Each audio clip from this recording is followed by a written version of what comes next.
Доведіть, що ви разом з нами. Кордонів з Російською Федерацією там завжди було дуже. Але ми боремося і за те, щоб бути рівноправними членами Європи. Доведіть, що ви разом з нами. Доведіть, що ви нас не відпускаєте. Доведіть, що ви дійсно європейці. І тоді життя переможе смерть, а світ темряву. З нами Європейський Союз буде точно міцніший. Вони поряд з нами, але наша мета бути разом.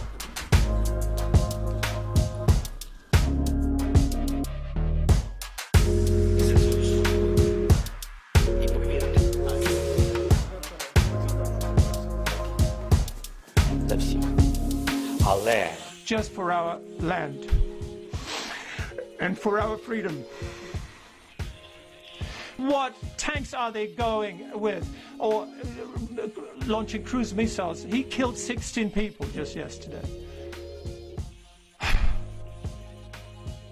I saw, 10 minutes before the speech by President Zelensky, I saw the video with these two explosions on the Freedom Square in Kharkiv.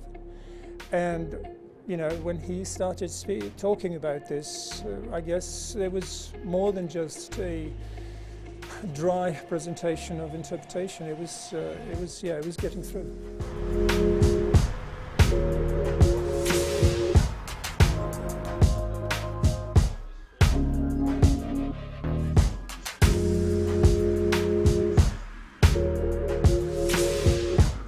Что когда ты верноподданный вассал гегемона, и за 100 рублей сейчас...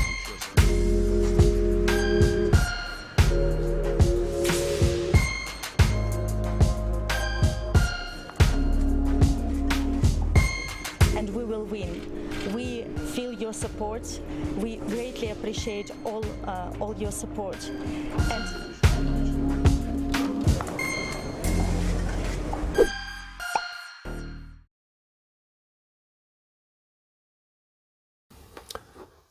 제가 몇 년에 걸쳐서 창세기부터 요한계시록까지 설교를 했는데 드디어 이제 요한계시록을 나눌 차례가 왔습니다. 제가 앞으로 11주간 요한계시록을 여러분과 함께 나눌 텐데요. 아주 우리가 쉽게 이해하기 쉽도록 성경을 찾아가면서 이렇게 나눠보도록 하겠습니다. 요한계시록은 상당히 어렵다고 많은 신학자들도 얘기했고요. 또 많은 성도들도 요한계시록 이해하는데 어려움이 있다고 느끼고 있습니다. 그렇지만 최근에는 많은 주석책들도 있고 해설집도 있기 때문에 우리가 그렇게 어렵게 느끼지 않아도 될 것 같습니다. 자, 그래서 오늘 요한계시록 첫 시간으로 요한이 본 환상이라는 제목으로 1장 1절부터 20절까지 말씀을 놓고 우리가 나누고자 합니다. 먼저 본문은 요한계시록 1장 1절과 19절 20절 말씀입니다. 자막을 보고 함께 말씀을 읽도록 하겠습니다. 1장 1절 예수 그리스도의 계시라. 이는 하나님이 그에게 주사 반드시 속히 일어날 일을 그 종들에게 보이시려고 그의 천사를 그중 요한에게 보내어 알게 하신 것이라. 19절 그러므로 내가 본 것과 지금 있는 일과 장차 될 일을 기록하라. 20절 내가 본 것은 내 오른손에 7별의 비밀과 또 7 금촛대라. 7별은 7 교회의 사자요 7 촛대는 7 교회니라. 자, 우리가 앞서 말씀드렸던 것처럼 요한계시록을 완전히 이해하는 사람은 많지 않을 것 같아요. 오히려 연구할수록 이해할 수 없는 내용이 더 많다라는 것이 많은 사람들의 결론입니다. 거기다 저자가 이 묵시문학 형태로 글을 쓰고 있어서 이해하는 데 더 어렵다. 이것이 이제 글로 써 있지만 이 내용은 그 이미지 환상을 통해서 보여주신 거기 때문에 그것을 또 이해하기 어렵다. 그래서 요한계시록은 어떤 시간적인 어떤 순서가 아니라 환상입니다. 환상이라는 거죠.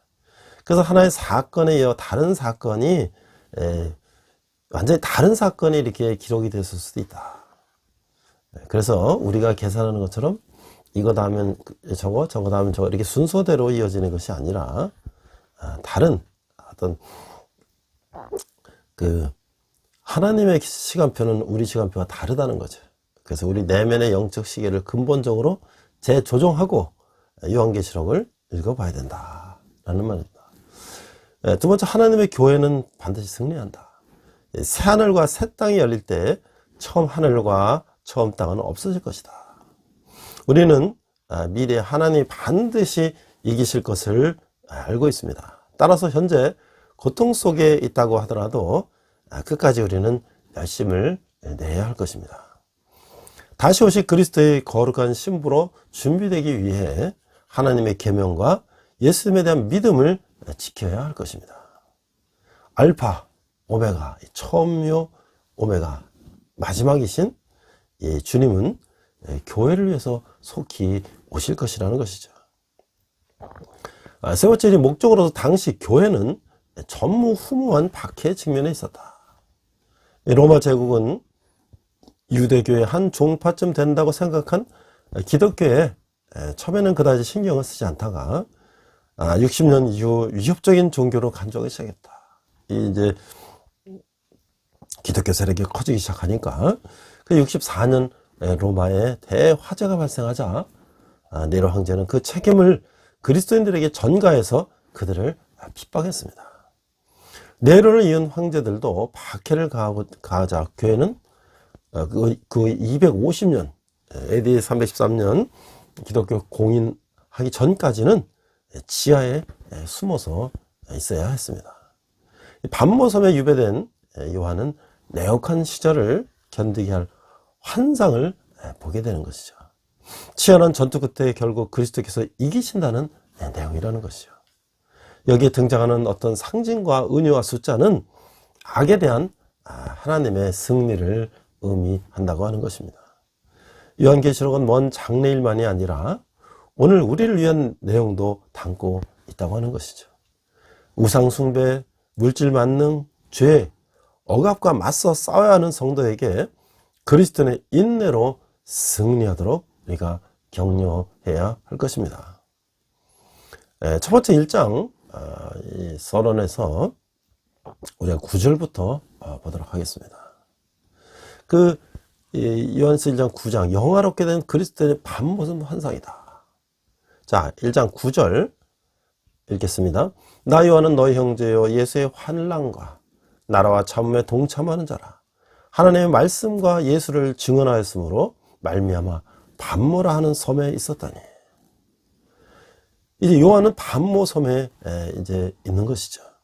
복음을 전파하다가 사로잡혀서 유배되어 왔습니다. 아시아의 7교회 앞으로 보낸 이 1장에서 3장에서 말씀에서 요한은 자신을 환난과 참음에 동참하는 형제로 묘사하고 있는 것이죠.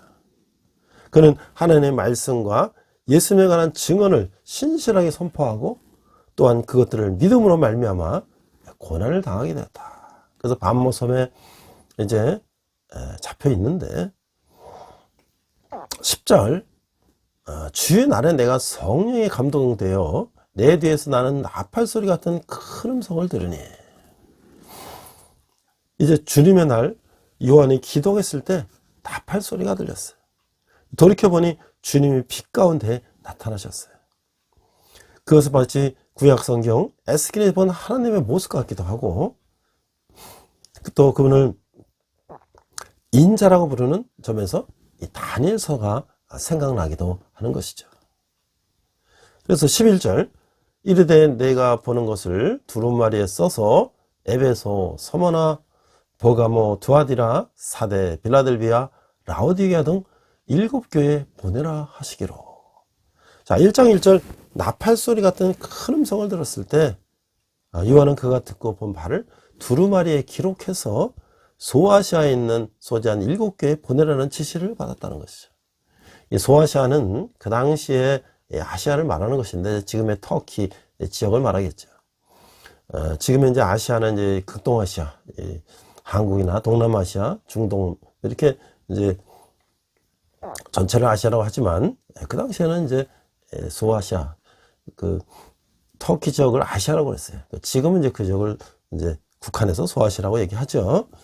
거기에 이제 7교회들은 자립한 지역 교회로서 언급된 순서는 이 반달형으로 이제 이 지중해에서부터 이렇게 뺑 둘러서 이제 언급을 하고 있는 거예요. 그래서 이제 해안에 위치한 에베소는 이제 해안에 위치해 있죠. 바닷가에.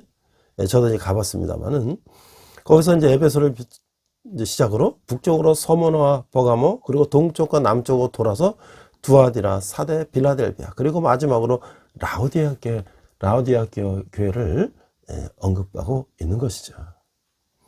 그래서 몸을 돌이켜 나에게 말하는 음성을 알아보려고 돌이킬 때에 7 금촛대를 보았는데, 자, 뒤에서 들려오는 큰 음성을 들었을 때 요한은 그 음성의 근원을 알아보려고 이게 돌이켰다는 거예요. 그때 그가 본 것은 7 금촛대였어요. 이는 성막과 성전에서 사용되던 도구처럼 한 촛대에 7개의 촛불이 켜져 있는 형태라기보다는 개별적인 7촛대.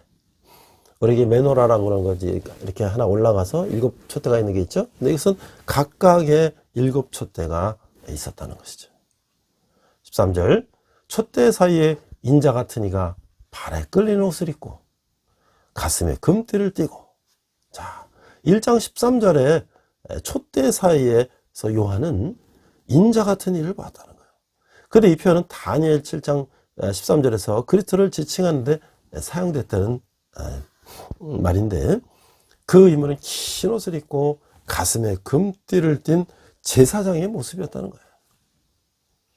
그의 머리가 흰 것은 성부 하나님, 즉 옛적부터 항상 계신 자의 머리 모습과 일치하였다고 하는 것이죠. 14절.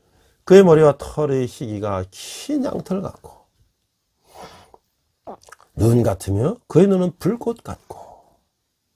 자, 성자 하나님은 성부 하나님과 동일한 순결성과 영원성을 가지고 계시다. 이 사실은 그의 머리털이 희다는 사실에서 시사되고 있는 것이죠. 그분의 불꽃 같은 눈은 그분이 죄를 꿰뚫어 보시고 심판하시는 것을 암시해 주고 있어요. 자, 15절. 그의 머리와 털이 희기가 흰 양털 같고 눈 같으며 그의 눈은 불꽃 같고. 자, 그 성자 하나님은 성부 하나님과 동일한 순결성과 영원성을 가지고 계신데, 이런 사실은 그의 머리털이 희다는 사실에서 시사되고 있다. 그분의 불꽃 같은 눈은 그분이 죄를 꿰뚫어 보시고 심판하실 것을 암시해주고 있다. 자, 15절을 보니까 그의 발은 풀무불에 단련된 빛난 주석 같고 그의 음성은 많은 물소리와 같으며. 그러니까 이런 이 개념은 풀무불에 단련된 빛난 주석 같은 그분의 발에 더 두드러진다. 성전에 있는 청동 제단은 속죄를 위한 제물, 그리고 그 제단 하나님의 심판과 관련되어 있다. 또한 그분의 음성은 흐르는 물, 많은 물소리에 비유됐다. 그래서 이 그분의 얼굴은 해가 힘있게 비추는 것 같다. 이제 16절에 보니까 그의 오른손에 7별이 있고 그의 입에서 좌우에 날선 검이 나오고 그 얼굴은 해가 힘있게 비치는 것 같더라. 그러니까 요한은 그의 오른손에 7별이 들어있는 것을 주목했습니다. 근데 그 20절에서 7별은 7교회의 천사 혹은 사자로 기술되어 있는 것이죠. 의미심장하게도 그리스도가 최고의 소유권을 암시하는 오른손에 그것을 들고 있다는 것이죠. 심판주이신 그리스도의 역할을 언급하는 요한은 그분의 입에서 나오는 좌우의 날선 검을 보았던 것이에요. 이런 형태의 칼은 로마인이 찔러 죽이는 데 사용했던 그 칼이라는 것이죠.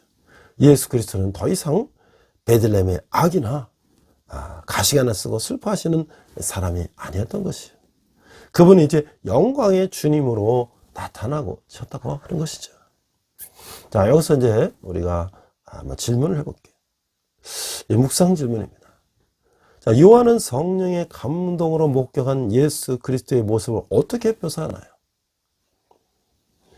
예수 그리스도는 정말 하나님의 그 거룩하신 공의로운 모습, 위험한 모습으로 가까이 오는 것을 볼 수가 있었죠.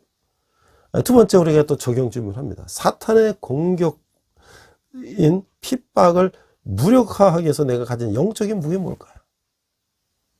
말씀, 성령의 건 말씀. 예? 자, 이 고난당하는 것은 손해와 불행이 아니라 예수님을 깊이 알 수 있는 영적 기회라고 하는 것입니다. 열악한 상황에서 믿음을 가지고 인내하면 진정한 회복과 부흥을 겸응할 수 있다고 하는 것이죠. 현재 요한은 로마의 핍박을 받아 반모섬에 유배당한 그런 상황 속에 있어요. 단지 복음을 위해서 죽도록 충성했을 뿐인데 억울하게 붙잡혀 고초를 겪고 있어요. 인간적으로 생각하면 답답하고 억울할 노릇이에요. 하지만 요한은 유배지에서 찬란한 영광으로 가득 찬 예수 그리스도의 모습을 생생하게 대면함으로써 큰 위로와 기쁨을 얻고 있는 거예요. 그뿐만 아니라 인류 역사의 종말에 대한 마지막 계시를 직접 보고 느끼고 기록하는 영광까지 누리고 있는 것이죠. 고난은 더 큰 축복으로 우리를 인도해가는 안내자라고 하는 것입니다. 자, 제가 늘 관심을 갖고 있는 우리 북한 동포들에 대해서 또 제가 한번 어떤 분이 북한 크리스찬의 핍박과 고통이라는 제목으로 글을 쓴 것을 제가 한번 소개합니다. 자, 부디 북한을 위해서 하루 1분만이라도 나의 신앙의 일기를 이렇게 썼어요. 우리 오늘날 지금 러시아 우크라이나 전쟁이 일어나고 있죠.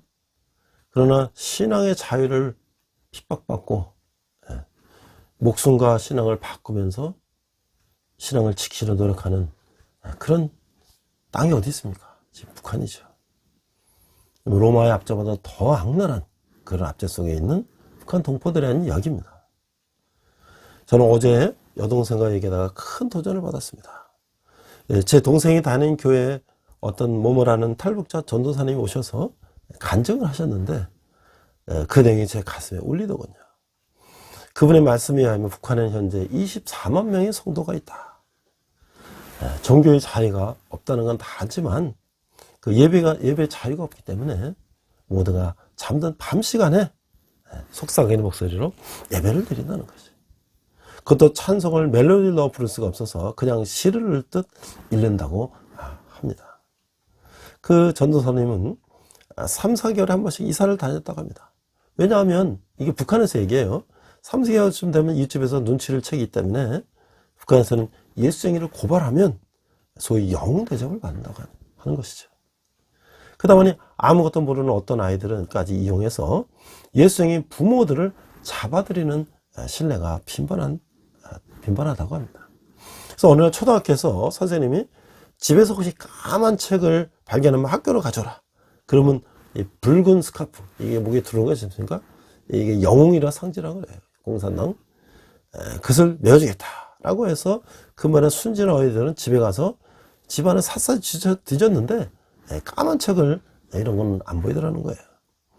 근데 그날 엄마 아빠가 일을 마치고 집에 와서 아들 보고 먼저 자라고 하고는 아들이 잡는 것 같으니까 깊은 곳에 감춰뒀던 까만 책을 꺼내가지고 예배를 시작했다는 거예요.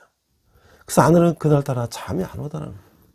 그래서 잠든 척하면서 엄마 아빠가 예배를 마치고 나서 성경을 감춰둔 장소를 눈여겨봤다가 다음날 학교 갈 때 몰래 가방 속에 넣어가지고 와서 선생님께 드렸다고 해요. 물론 이제 붉은 스카프를 메고 모두에게 박수갈채를 받았죠. 근데 그날 이제 집에 돌아가 보니까 엄마 아빠가 안 계시더라는 거예요. 이후로 영영 엄마 아빠 얼굴을 보지 못했다고 합니다. 부모님들은 정치범 수용소에 갇혀 일생을 보내게 된 것이에요. 북한에서는 정치범 수용소에 갇혀 사는 기독교인이 약 9만 명이 이른다고 해요. 또 북한은 폐쇄적이고 조약된 사회인지 서민들은 필생 예수라는 말을 한 번도 들어볼 수가 없었다고 하는 것이. 그 아이는 어른이 되어 탈북하여 연번에서 선교사를 만나서 그리스도인이 되었는데 비로소 그때 그 책이 성경책이었고 자신이 부모를 수렁으로 몰아넣은 장본인이라는 것 스스로 알게 됐다고 하는 것이. 뒤늦게 후회하여 가슴을 쳤지만 천진한 어린아이에 불과했던 그에게 무슨 죄가 있겠습니까? 이 야가빠진 어린들에게 이용당했던 것이다 라는 것이죠. 일본은 현재 인구가 1억 2천만이 넘는 인구에 그리스도인들이 약 50만 밖에 안 되는데 북한은 3천만도 안 되는 인구에 24만 명이면 그것도 심한 핍박 가운데서 이건 굉장한 일 아닙니까? 그런데 한국에 1200만 그리스도인들 중 태반이 미지근한 크리스찬인데 반해 북한의 성도는 모두가 뜨겁고 절박한 믿음의 소유자라고 하는 것이죠. 이 전사님은 이 모퉁이도 선교에 계시는데 나중에 북한 선교를 위해서 다시 북한으로 가신다고 했다고 하는 것이. 그분이 온갖 우여곡절과 위험을 넘어서 기적적으로 한국에 도착했을 때 한국에 1200만의 그리스도인에 대해 상당한 기대를 하셨다고 해요. 근데 어느 교회 가봐도 북한을 위해서 기도하자는 언급도 주보에 그런 기도 제목 한 줄도 없다고 하는 것이. 북한의 성도들은 생명을 위협받는 핍박 가운데 살면서 남한의 성도들 모두가 자기들을 위해 눈물을 흘리며 열심히 중보하고 있을 거라고 굳게 믿고 있었다고 합니다. 그런데 정작 한국에 와보니까 기도는커녕 관심조차 없다는 것이에요. 너무나 실망하고 실망한 나머지 깊이 통탄하였다고 하는 것이죠.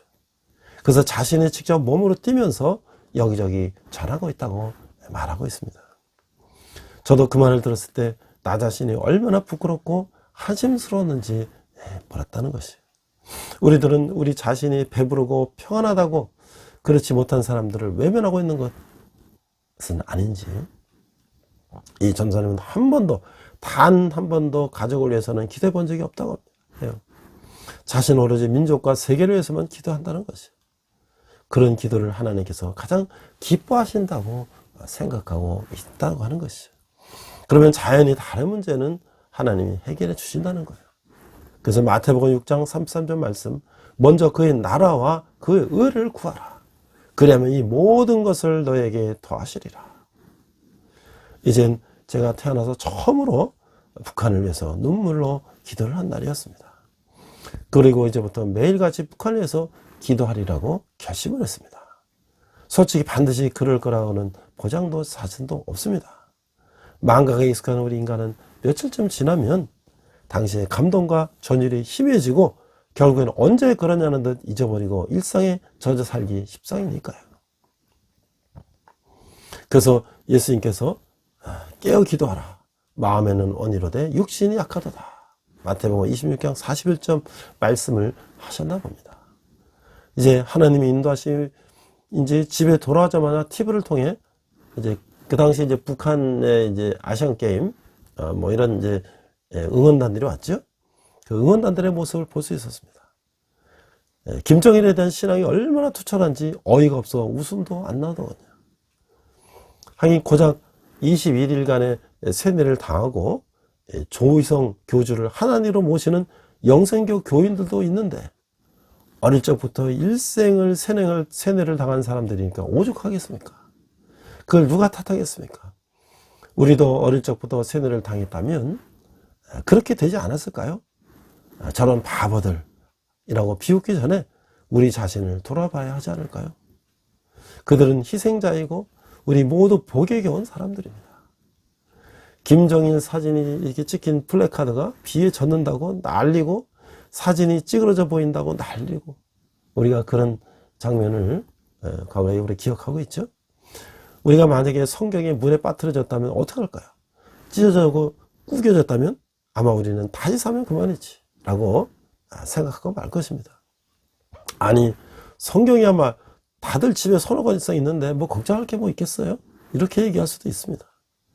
북한 성도들은 성경 한 권을 가지기에 몇십 년도 기도한다는데 이 북한의 응원단들을 보고 정말 신기하고 웃고 지나갈 일이 아닐 것입니다. 그들의 민족에 대한 사랑, 통일에 대한 염원은 순수하고 간절합니다. 근데 우리는 관심도 없고 나만 잘 먹고 잘 살면 그만이고 그저 우리 가정만 행복하면 우리 교회만 부흥하면 우리나라만 잘 되면 그만이다. 민족이란 말은 캐캐묵은 옛말로 전락하고 우리의 소원 통일이란 말은 노랫가사에만 있을 뿐입니다. 이제는 이기적이고 편협한 기도를 버리고 진정 하나님이 원하시는 기도를 할 때입니다.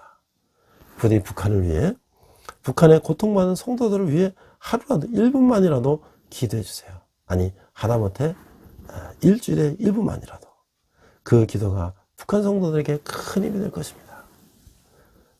자, 이거는 이제 부디 북한을 위해서 하루 1분만이라도 이렇게 나는 인터넷 말이라는 분이 작성한 글이에요.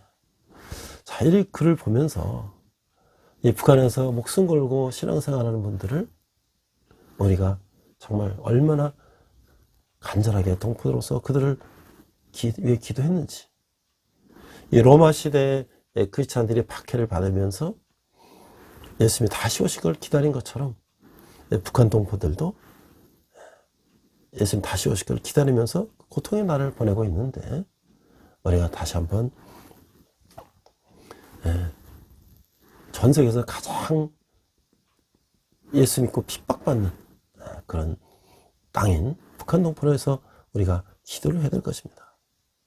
자, 이제 1장 17절에서 20절을 보니까 내가 볼 때에 17, 이제 기록하라 라고는 명령을 받았어요. 17절 내가 볼 때에 그의 발 앞에 엎드려져 죽은 자같이 되매 그가 오른손을 내게 얹고 이르시되 두려워하지 말라 나는 처음이요 마지막이니. 18절 곧 살아있는 자라 내가 전에 죽었었노라 볼지어다 이제 세세토록 살아있어 사망과 음부의 열쇠를 가졌노니. 자, 이제 이 요한은요 내가 볼 때에 그의 발 앞에 엎드려져 죽은 자같이 되었다고 고백하고 있어요. 이 바울도 영광 중에 나타나신 그리스도를 보았을 때 이와 유사하게 땅에 엎드려졌죠. 사도행전에 나오죠. 전에 요한은 머리를 예수님의 품에 기댄 적이 있어요. 그만큼 예수님과 친밀했던 이제 요한이지만 지금은 영광의 그리스도 앞에서 그렇게 친숙하게 반응할 수 없는 것이죠. 그래서 엎드려져 죽은 자같이 있었다. 그래서 요한은 두려워하지 말라 하는 그리스도의 말씀을 듣게 됩니다. 그래서는 나는 처음이요 마지막 살아있는 자 전에 죽었었으나 이제 세세토록 살아있는 자라고 선언을 하고 계시는 것이죠. 여기서 그리스도는 자신만이 사망과 음보의 열쇠, 즉 죽음과 죽은 자들이 거하는 것에 대한 권위를 갖고 계심을 확인하고 계신 거예요. 19절 그러므로 내가 본 것과 지금 있는 일과 장차 될 일을 기록하라. 20절 내가 본 것은 내 오른손의 7별의 비밀과 또 7 금 촛대라. 7별은 7 교회의 사자요 7 촛대는 7 교회니라. 자, 요한은 다시 영광 중에 계신 그리스도를 계시를 따라 이 기록하라는 명령을 받았어요. 그래서 이제 그가 기록할 주제는 이제 3가지다. 뭐냐? 그가 이미 경험한 거, 내가 본 거, 과거에 왔던 이야기들. 두 번째, 현재 경험하고 있는 것, 지금 있는 일, 지금 일어나는 일. 그 다음에 세 번째는 미래에 경험할 것, 장차 될 일을 이제 과거, 현재, 미래를 다 이제 기록하라. 하나님이 제시하신 이 계시의 개요가 그렇게 되고 있다는 것이죠. 그래서 요한이 기록하라고 명령받았던 바는 그의 경험이었는데 그것이 이제 일정이에요. 그것은 이제 역사가 되었어요. 그 다음으로는 그리스도가 7교회에게 주시는 현재의 메시지는 2장과 3장에서 이제 나누겠습니다. 마지막으로 이 책의 주된 목적이 이제 예언이라는 점에서 그리스도의 재림에 앞서서 있게 될 사건들을 4장부터 22장까지 이제 기록하고 있다고 하는 것이죠. 그리스도는 4장에서부터 22장까지의 엄청난 예언적 광경을 펼쳐 보이시기에 앞서서 먼저 7 교회에게 개별적인 메시지를 주시는데, 이 메시지는 분명히 오늘날 그분의 교회에도 실제적으로 적용되어야 한다고 하는 것이죠. 이제 우리가 여기서 또 한번 이런 물상 질문을 또 한번 해보게 됩니다. 요한이 예수님 발 앞에 죽은 사람처럼 엎드러진 이유는 무엇일까요? 그 예수님의 그 권위에 눌려서, 그는 예수님 사역할 때 예수님의 가슴에 이렇게 기대어 있던, 그렇게 친근감을 갖고 있던 사람인데, 예수님의 그 권위에 죽은 사람처럼 엎드러졌다는 것이죠.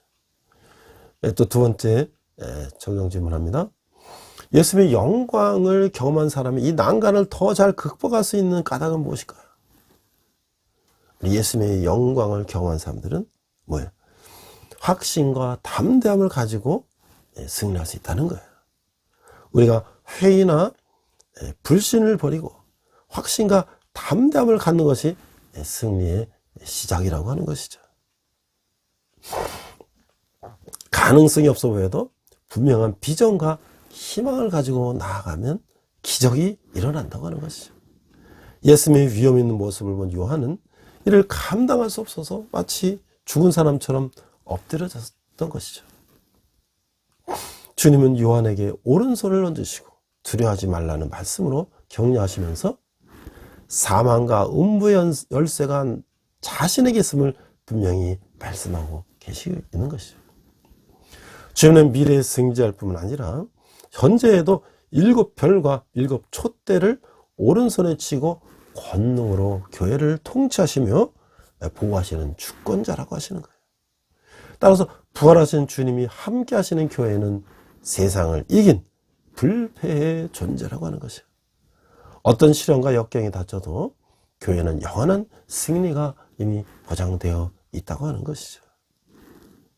오늘날 우리가 3차 세계대전이 일어날지도 모른다 라고 하는, 지금 러시아가 우크라이나를 침범해서 지금 상당한 피해가 발생되고 있어요.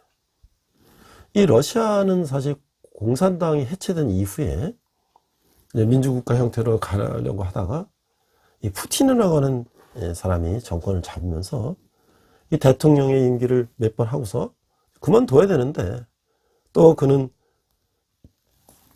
자기의 친한 사람을 대통령 내세우고 자기는 또 총리로 또 몇 년 하다가 또 법을 바꿔서 다시 또 대통령으로 와서 하면서 거의 20년을 장기 집권하는 그런, 어떻게 보면 독재자를 할 수 있죠.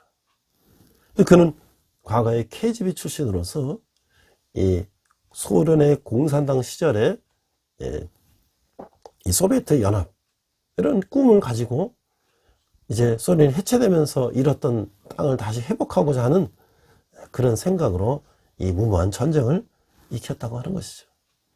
아마 소련은 전 세계의 군사력이 미국 다음에 2위라고 하는, 자기네들이 어떤 과대평가하고 이제 우크라이나에 쳐들어가서 뭐 한 일주일이면 항복하면 우크라이나를 이제 친러시아 정권으로 바꾸고 자기들이 지배하에 두겠다고 시작을 했지만, 거기에 이제 코미디언이고 배우 출신인 젤렌스키라고 하는 그런 대통령이 결사항전으로 이 소련에 맞서서 싸우기 때문에 지금 거의 한 달이 돼가고 있는데, 소련은 지금 이 전쟁을 끝내지 못하고, 또 그로 인해서 전 세계가 나토나 이런 데서 직접 나토 회원국이 아니기 때문에 군사력을 보내지 못하지만 여러 가지 전쟁 물자를 보내고, 그 다음에 소련을 경제적으로 제재를 하기 때문에 지금 소련은, 이 러시아는 진퇴양난에 빠진 거예요.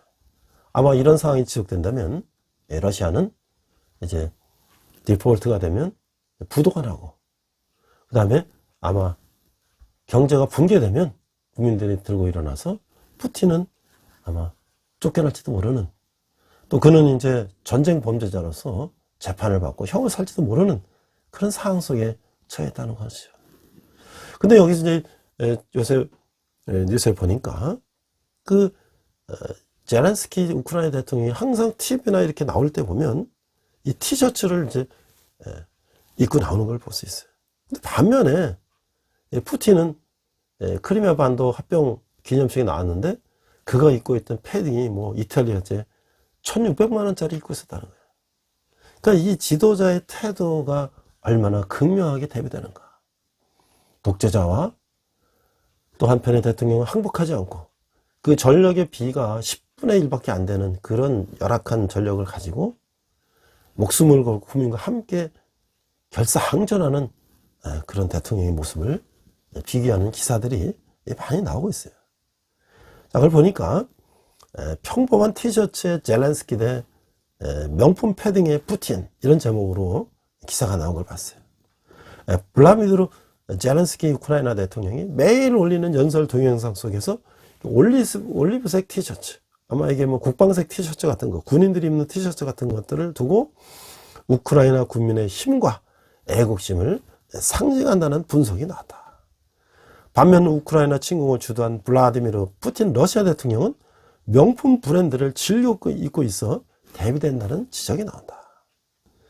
자, 21일 한국 시간, 현지 시간 패션 평론가 바네사 프리드만은 뉴욕 타임즈의 기고문을 통해서 젤렌스키 대통령의 티셔츠가 우크라이나 국민의 힘과 애국심을 상징한다고 해석했다. 이 젤렌스키 대통령은 한 국가의 정상이자 군 통수권자로서 격식 차린 옷차림을 고수할 수도 있었지만 평범한 티셔츠를 입은 것이 오히려 긍정적인 효과를 냈다는 것이다. 이는 전쟁이라는 어려움에 부닥친 국민과 연대하겠다는 분명한 표현을 나타낸 것이라고 프리드먼은 해석했다는 거예요.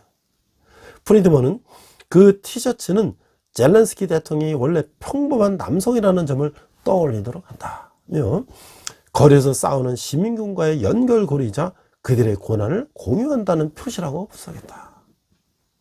특히 전직 배우 겸 코미디언이었던 젤렌스키 대통령은 의상이 인물 해석에 미치는 영향과 일종의 선전 형태로 사용될 수 있다는 점을 잘 안다고 해석을 했다고 하는 것이. 젤렌스키 대통령이 고가의 명품 옷을 입고 대중에서 나온 푸틴 대통령과 대조를 효과를 나타내는 해석도 나오고 있다. 평소 푸틴 대통령은 화려하고 사치스러운 치장을 즐기는 것으로 유명하다. 푸틴 대통령은 지난 18일 러시아가 강제 합병한 크림반도 합병 8주년 기념식에서 거기서도 명품 패딩을 입고 나와서 모든 러시아인의 보편적 가치를 위해 싸우고 있다라고 외쳤다고 하는 것이. 그가 입은 옷의 가격은 약 1,600만 원짜리로 전해졌다. 당시 외신들은 러시아 경제가 사상 최저 수준으로 추락하고 있으나 대통령은 이런 와중에 고급 이탈리아 재킷을 손에 넣었다고 비판하고 있다는 것이에요. 자, 오늘날 우리가 이 지도자가 어디부터 무엇이 잘못됐는지를 항상 돌아볼 줄 알아야 한다고 하는 것이죠. 우리가 초심을 회복하라. 또 사람들은 일관성 있고 끈질긴 지도자를 따른다고 하는 것이죠. 이제 우리가 이번 주부터 나눌 요한계시록은 하나님과 악, 예수님과 사탄 간의 최종적인 갈등 해결의 책이라고 하는 것이에요. 지도자는 주님을 본받아 갈등 관리뿐만 아니라 이런 갈등 해결에 역량이 있어야 된다고 하는 것이죠. 우유부단하며 결정을 내리지 못하는 사람은 리더의 자격이 없다고 하는 것이에요. 지도자가 내리는 판결은 공동체와 세상에 영향을 끼친다고 하는 것이죠. 잠깐씩 이 국지적 전도에서 패할지라도 최후 승리를 사람들에게 알게 해야 한다는 것이죠.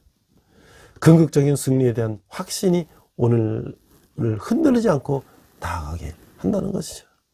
오직 그리스도만이 비전을 주시며 비전을 성취해 가시고 다스리시며 심판하신다고 하는 것이죠. 그래서 우리의 리더십은 철저히 그리스도 중심일 수밖에 없다고 하는 것이에요. 그리스도인 지도자는 목자, 많은 양을 치는 사람들, 또 비전을 꿈을 나눠준 사람, 또 군사, 아주 강력한 하나님의 군사, 전사, 그 다음에 종, 겸손한 종, 이런 네 가지 역할을 모두 감당해야 한다는 것이죠. 그래서 자신의 리더십 스타일을 하나만 고집하지 않고 이런 주님이 우리에게 보여주셨던 그런 모습들을 우리가 본받아서 이 세상을 변화시켜야 한다고 하는 것이죠. 우리가 이제 요한계시록을 이단들이 이제 그들의 이단을 전도하는 목적으로 악용했다면 우리는 이제 요한계시록을 한 장 한 장 이렇게 읽으며 하나님께서 이 땅을 결국은 재림 다시 오셔서 심판하실 때 우리에게 주시고자 하는 것은 저 새하늘과 새 땅이고, 우리를 핍박했던 그 사탄의 무리들은 저 영원한 무적행으로 이제 영원한 곳에 가두신다는 것을 우리가 생각하며 어려운 오늘날 세상 가운데서 꿈과 희망을 가지고 저 전쟁 가운데서도 저렇게 목숨을 걸고 나라를 지키고자 하는 대통령과 국민들, 또 북한에서 목숨을 걸고 하나님을 기도하고 예배하며 하나님 오실 것을 기다리는 우리 북한 동포 성도들처럼 우리도 오늘 닥한 어려움들을 우리가 기도하며 이겨나가는 저와 여러분 되시기를 주님의 이름으로 축원합니다. 우리 한번 기도하겠습니다. 지금도 살아계셔서 저희와 함께 하시는 임마누엘 주님을 찬양합니다. 삶의 모든 자리에서 두려워하지 말라고 격려하시는 주님의 음성을 듣고 세상과 비교할 수 없는 주님의 영광을 보며 주님의 증인으로 살게 하여 주시옵소서. 감사드리며 예수님 이름으로 기도했습니다. 아멘.